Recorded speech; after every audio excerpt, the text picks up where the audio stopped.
that's what, $2,500? Then I take that $2,500 and invest it at 15% in the stock market, because that's what the average yield in the stock market is right now, right? And offset that additional $500 in absolute money that I put out. Does that make sense? That's why you do these kind of analysis, because yes, overall I paid more money, but I kept more money to myself and deferred it into these and discounted these further back and deferred it into this and was able to invest this money for myself and make money off of it. Fundamentally is how that works. Does that make sense? No? Lots of So basically, by spending less money initially over the top, then you use that money, like, and I'm just. That's the theory of it, yeah. In your mind, yeah, you use that money to make money. You spend more, less here, you pay more over here, you get to discount that equally by 5%. It gives you a bigger discount, basically, in the payback method. Yeah. And that's assuming you're gonna invest that money. That's assuming you invest it. But if you don't invest that money, Then you then waste what it. happens? Then you still, from a pure present cost standpoint, it still costs less overall to do this project. I'm just telling you what you could do to make up that $500, because everybody always gets hung up on, well, it was $500 more in absolute money, and it is.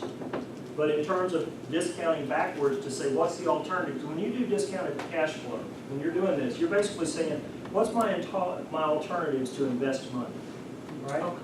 So fundamentally, I can invest the extra $2,500 in this piece of equipment, spend less overall, but it is going to cost me more money because of the timing of when I pay for everything.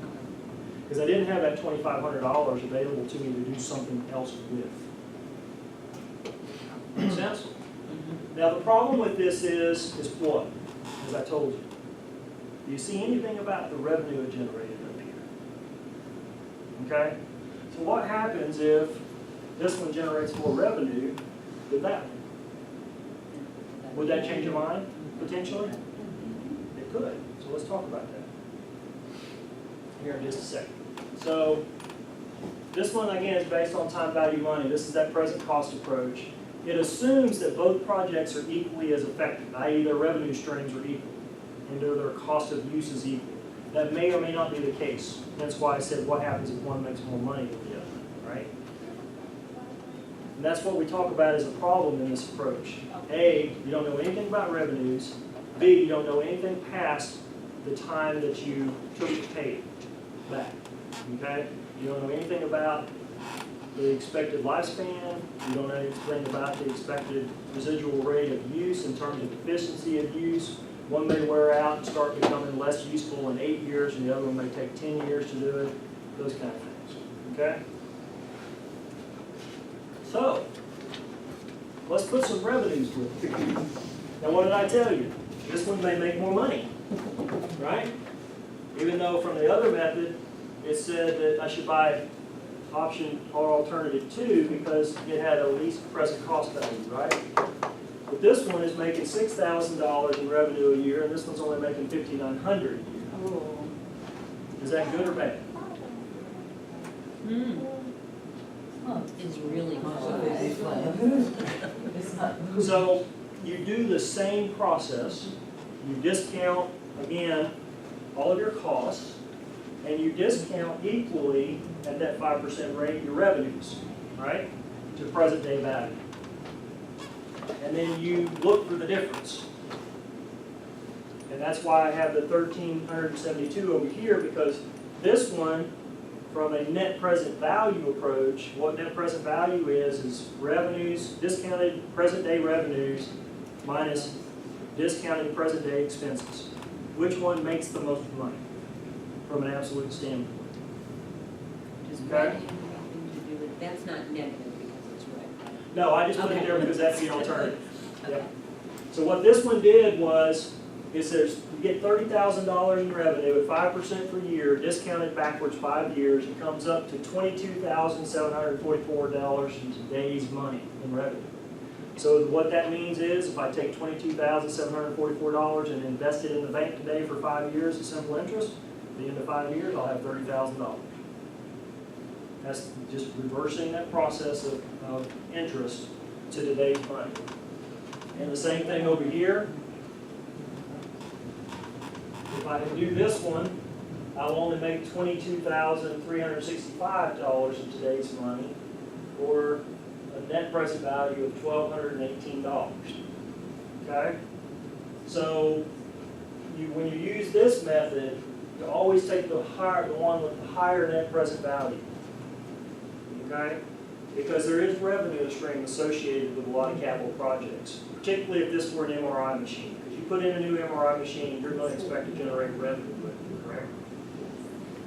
You may not be able to do this with a heart monitor or other piece of equipment, but if you're talking a large capital piece of equipment that is a revenue generator, this is one method that you use. So this doesn't tell us the whole story. It never does. I told you there's three approaches, right? There is also an internal rate of return. Before I go to it, is there any questions about this? Does this make sense? Okay, I am simplifying this process down to a very short explanation of reversing what you think about interest. Okay, think about interest in reverse is all you're doing in this regard. If I invest $1,000 for a year at 10%, at the end of the year I'd have $1,100. It's just the reverse of that. So how much do I need to invest today to get $1,000 in a year at 10%? I need to invest $900 today. And that's how you do, that's all this process is doing. So the net present value approach determines whether a project earns more than less than the desired rate of return. Basically, if it's greater than 0, it's better than your desired rate of return. Had I said that was a negative number, or if I had said both of them were negative net present values, would I take either project? No, because you're not making any money on it in today's dollars. So you want a net present value of 0 or greater. What is the problem with this approach? And I kind of alluded to it. So I've told you that 10%, really the number we're generating is a 10% interest rate, okay? Is $1,372 or whatever that number was backwards, does this equal 10%? Initial 10,000. Yeah. Not really. No, it's something higher than 10% because 10% would be 0 on a net present value basis. If I were doing cash flow of spend versus cash flow of revenue and discounting it to today's dollars on 10%, it should equal 0 at 10% on both sides. When you subtract expenses, revenue, or expenses from revenue, it should equal 10%. So the actual rate of return is something higher than 10% for both of these. Okay? We don't know what it is. So that's the next step. That's one of the limitations of a net present value approach. So that's the actual interest rates that I'm earning on spending that money on that piece of equipment for the revenue it generated. So alternative one is actually 12.48% return on my investment or internal rate of return. Because of the difference between the net present value of the expenses versus the revenue. Okay? Because if you're discounting both sides equally at 10%, you should get 0 net present value. When it's a positive number, it's something greater than your discount rate. In this case, 10%. Okay? So when they do this, this is really one of the things they're looking at. If I'm doing this for you, I'd be doing these calculations and saying, okay, which one gives me the highest yield on the use of that money? If I've only got limited amount of funds, which projects are going to give me the biggest bang for my buck? This is called internal rate of return. So what we're doing is we're calculating the effective interest rate of the use of that money. Okay?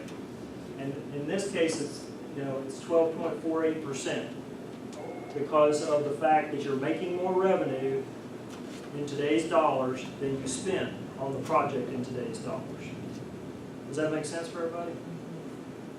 I know this is a new and foreign concept, so I want to slow down just a little bit because I want you to understand the basics of it. So if anybody ever tells you, well, your internal rate of return was only 8%, You kind of know how they got to that point. So what if I told you that Palmetto Health has a policy this year because of limited use of cash that we're not going to accept any project that doesn't produce an internal rate of return of 15% or greater? Would you take either one of these projects? Would they take either one of these projects? Probably not. So typically in these, there always a floor that they're looking for. Why do we say 15%? What did I say earlier about the stock market? Let's make it 15. If we're in a cash crunch and we're having an operating expense problem, right? What's holding us up right now in our financials? The stock market. If the stock market tanks today, we got real problems, okay? Still today. So if I have limited amount of cash, typically the comparable threshold rate they use is the best alternative for investing that money. So do I invest it in an MRI machine? Or do I keep the current MRI machine even though it's a little bit slower because I can make more money right now in a cash crunch in the stock market? Which do I do? I'm gonna get my 15%, right? I keep my money in the bank and I'm earning additional money. Now, one little question about that. Would you keep the older, slower MRI machine if it was going down for repairs all the time? It depends. Okay. Because you get into the cycle rate issue, you get into the revenue per day on that and what your tolerance level around how much minimum revenue per day you want to produce on that machine. Because all of that can be calculated into this. Because what I haven't shown you is the very complex process of putting the current piece of machinery in there as a current cost and discounting it as well as a comparable. And then that's how they would compare that current piece of machine. I wanted to give you the very basic methodology of what they do to work in a piece of equipment in that regard. But you do take that into account. Okay. Yeah. Because if it's at its useful life and they say I've got an expected breakdown acceptance rate of once per 6 months and it's breaking down once a month and it's down for extended periods of time, then it's probably time to think a little bit different. So they do take that into They do. consideration? Yes, they do. Questions before I go on? Does this make sense? If you've never played with the time value of money, it can be initially a little hard to think about. And just like I said, the basic way to think about it is you earn interest on something, reverse that interest. So instead of saying how much do I get in a year, how much do I have to invest today to get in here? So if I want $1,000 in a year at 10%, I need to invest in $900 a day. And that's basically what this is doing. Make sense? All right, 5-minute break.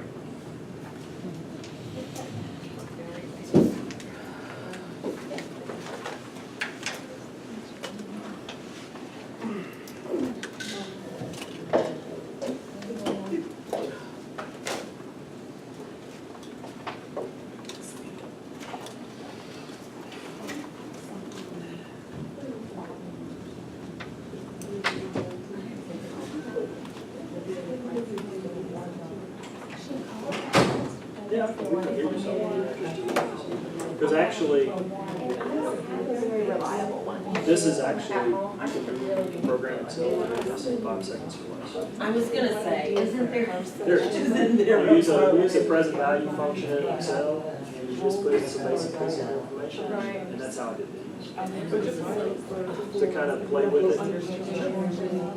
Making sure that, because it's easy for me to plug in forward, but for me to say, okay, I want to. It's all right. I'll try to get more next week. Yeah, I show you, I can give you some on this. I am too, so I have them here. Because a lot of what I did, some things like I did the same thing like over and over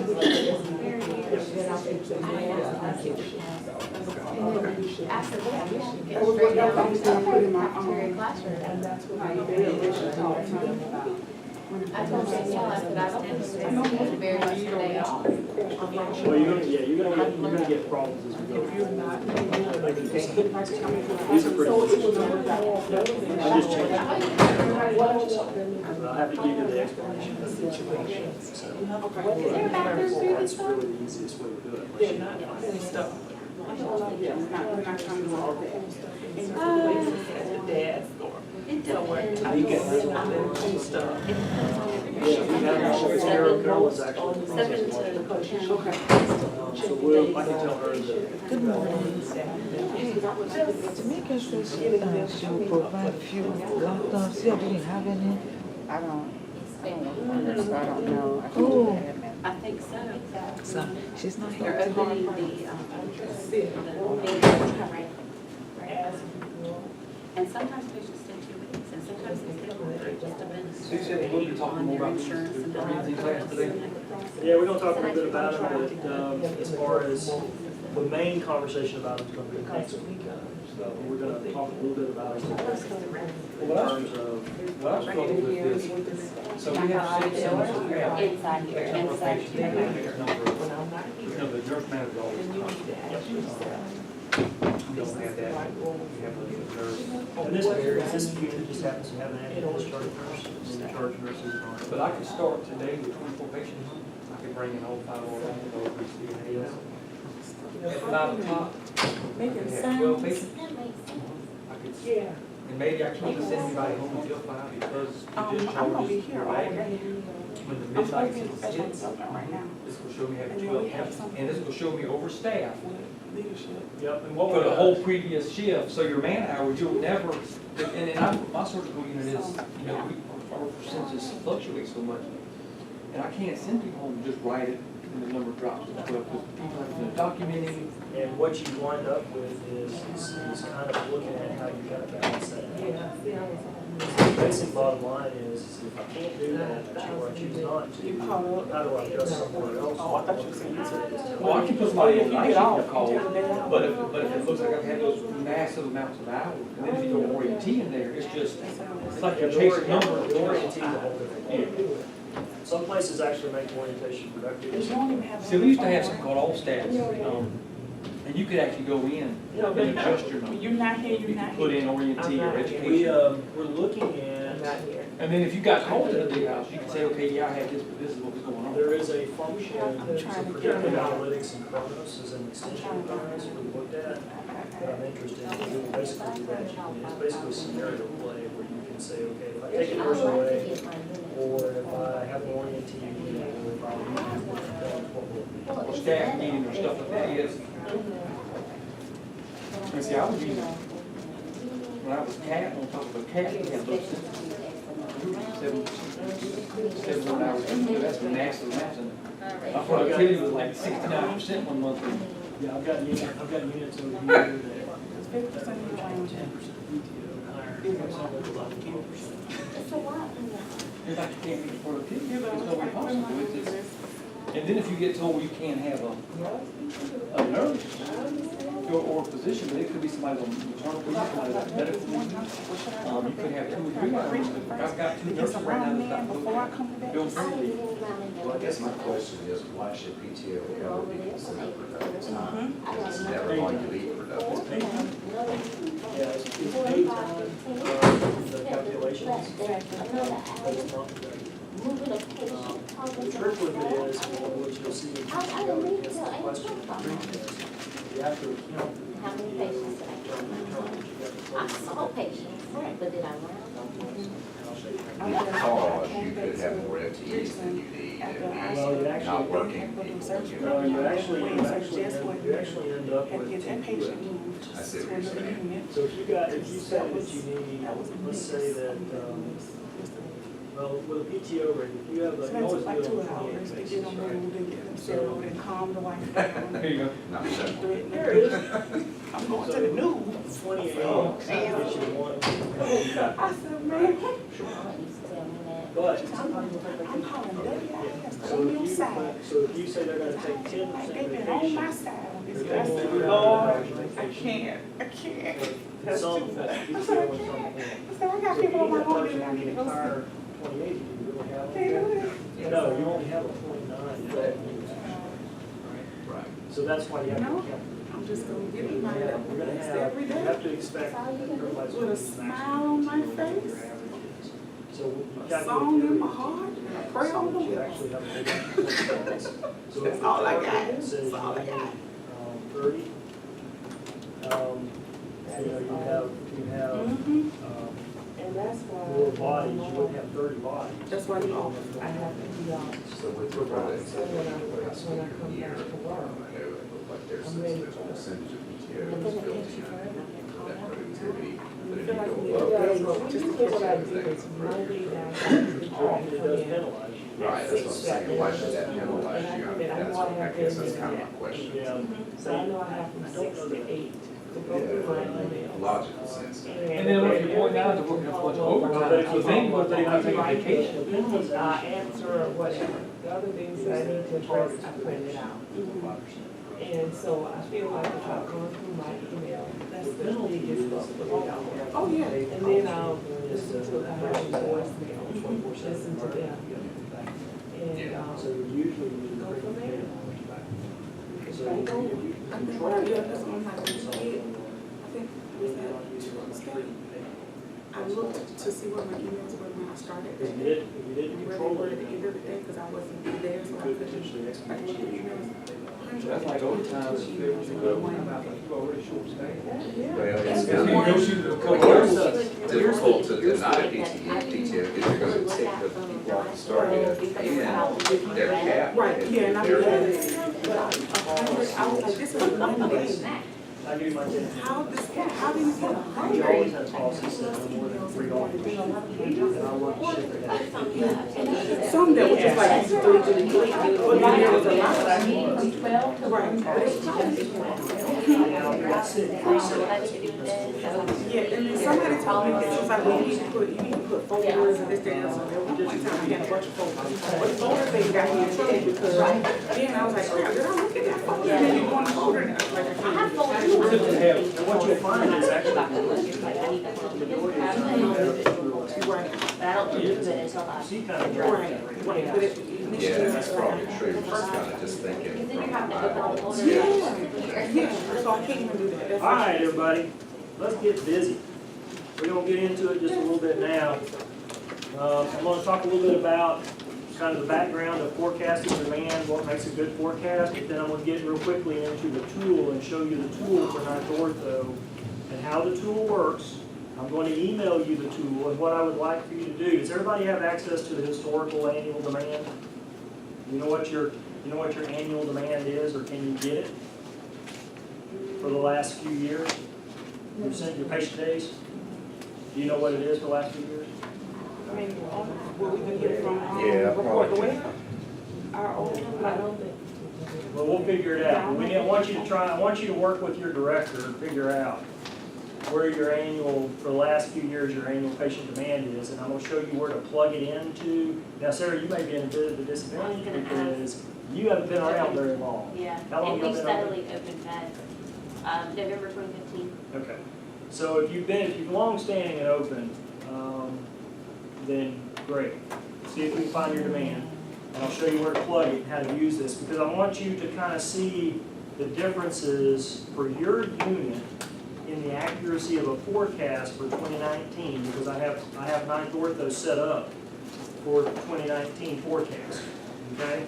Because it's off right there. How far are you going back for that? We're gonna talk about that as part of this, because you can use too little, and you can use too much.